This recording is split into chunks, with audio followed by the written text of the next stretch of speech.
নির্বাচনের আগে গণভোট আয়োজন ও লেভেল প্লেইং ফিল্ড নিশ্চিত করা সহ 5 দফা দাবি বাস্তবায়নে সিলেটে 8 দলের বিভাগীয় সমাবেশ হচ্ছে। সমাবেশের বিস্তারিত জানাতে সিলেটের আলিয়া মাদ্রাসা মাঠ থেকে যুক্ত আছেন সহকর্মী গুলজার আহমেদ।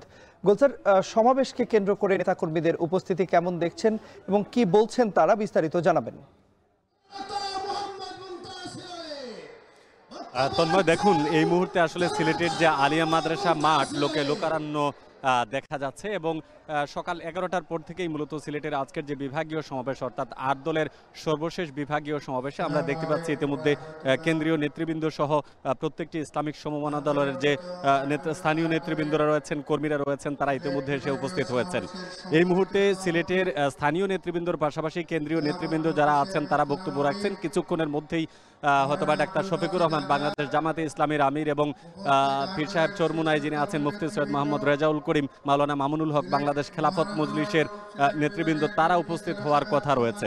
এই মুহূর্তে তাদের যে বার্তা সেটি হচ্ছে যে জাতীয় নির্বাচনের পূর্বেই গণভোটের যে আয়োজন, এর পক্ষে তাদের জোরালো দাবি এবং আরও যে 5টি দাবি রয়েছে, সেই 5 দাবির প্রেক্ষিতে যে সমাবেশ রাজশাহীর মধ্য দিয়ে শুরু হয়েছিল, সর্বশেষ সিলেটের এই সমাবেশের মধ্য দিয়ে তাদের আয়োজন শেষ হতে যাচ্ছে। এখানে যারা বক্তা আছেন তারা স্পষ্টভাবেই বলছেন যে বিগত নির্বাচনগুলোর আঙ্গিকে, অর্থাৎ বাংলাদেশের যে নির্বাচন ছিল তার আঙ্গিকে এবারের নির্বাচন পুরোপুরি একটি স্বচ্ছ এবং নিরপেক্ষ নির্বাচনের অনুষ্ঠান তারা আশা করছেন। তবে নির্বাচনের আগে যে জুলাই সনদ বাস্তবায়নের জন্য তারা বলছেন যে গণভোট সরকারকে অবশ্যই আগে আয়োজন করতে হবে এবং এই গণভোট আয়োজন হলে যে জুলাই সনদ যদি বাস্তবায়িত হয়, তাহলে যে প্রেক্ষাপট নিয়ে দেশের মানুষ আসলে আন্দোলনে অংশ নিয়েছিল, সেই প্রেক্ষাপটের কিছুটা না হলেও স্বপ্ন পূরণ হবে। আমরা মাঠের কথা যদি বলি, আমরা দেখতে পাচ্ছি যে সকাল থেকেই বিশেষ করে যে ইসলামিক রাজনৈতিক দলগুলো আছে, প্রত্যেকটি রাজনৈতিক দলের নেতাকর্মী যারা আছেন তাদের ছবি সম্বলিত বিভিন্ন ধরনের ফেস্টুন, ব্যানার সহ নিয়ে তারা উপস্থিত হয়েছেন। এছাড়া তাদের যে দলীয় প্রতীক, অর্থাৎ প্রত্যেকটি দলের যে দলীয় প্রতীক আছে, সেই দলীয় প্রতীক নিয়ে হাজার হাজার আসলে কর্মী সমর্থক এখানে তারা উপস্থিত হয়েছেন।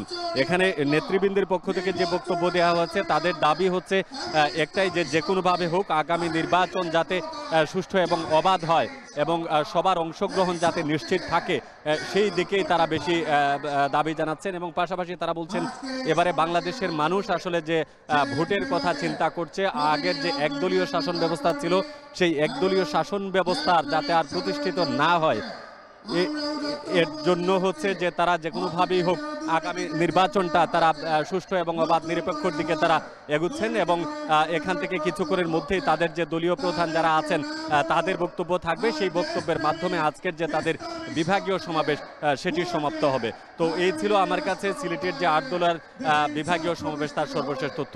তন্ময়।